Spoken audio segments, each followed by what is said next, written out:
Ladies and gentlemen, the very word secrecy is repugnant in a free and open society, and we are, as a people, inherently and historically opposed to secret societies, to secret oaths, and to secret proceedings. We decided long ago that the dangers of excessive and unwarranted concealment of pertinent facts far outweighed the dangers which are cited to justify it.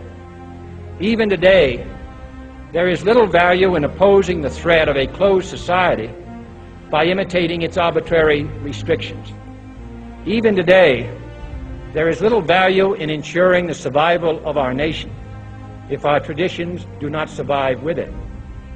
And there is very grave danger that an announced need for increased security will be seized upon by those anxious to expand its meaning to the very limits of official censorship and concealment. That I do not intend to permit to the extent that it's in my control. And no official of my administration, whether his rank is high or low, civilian or military, should interpret my words here tonight as an excuse to censor the news, to stifle dissent, to cover up our mistakes, or to withhold from the press and the public the facts they deserve to know.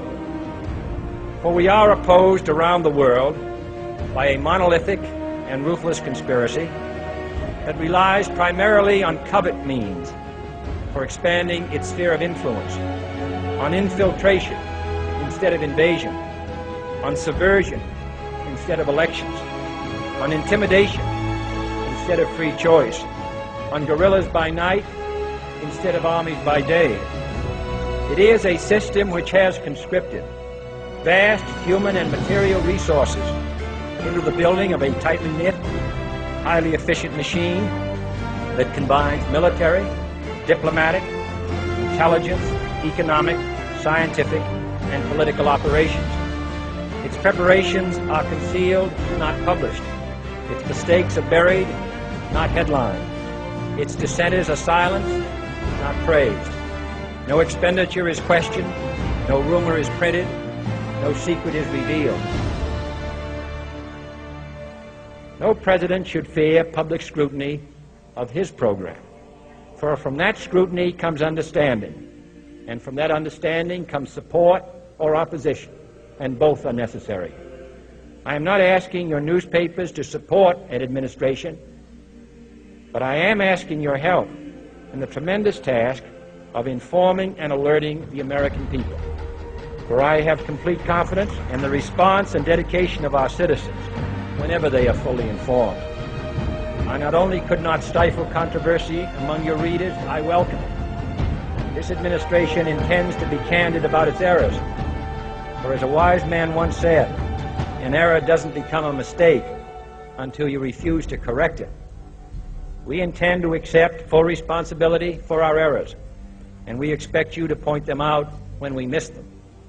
Without debate, without criticism, no administration and no country can succeed, and no republic can survive. That is why the Athenian lawmaker Solon decreed it a crime for any citizen to shrink from controversy.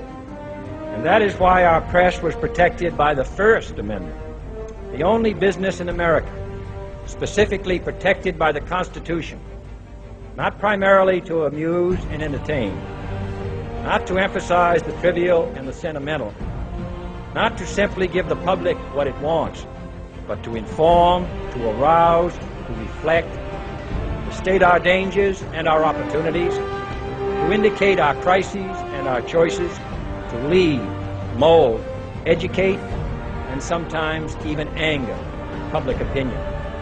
And so it is to the printing press, to the recorder of man's deeds, the keeper of his conscience, the courier of his news, that we look for strength and assistance, confident that with your help, man will be what he was born to be, free and independent.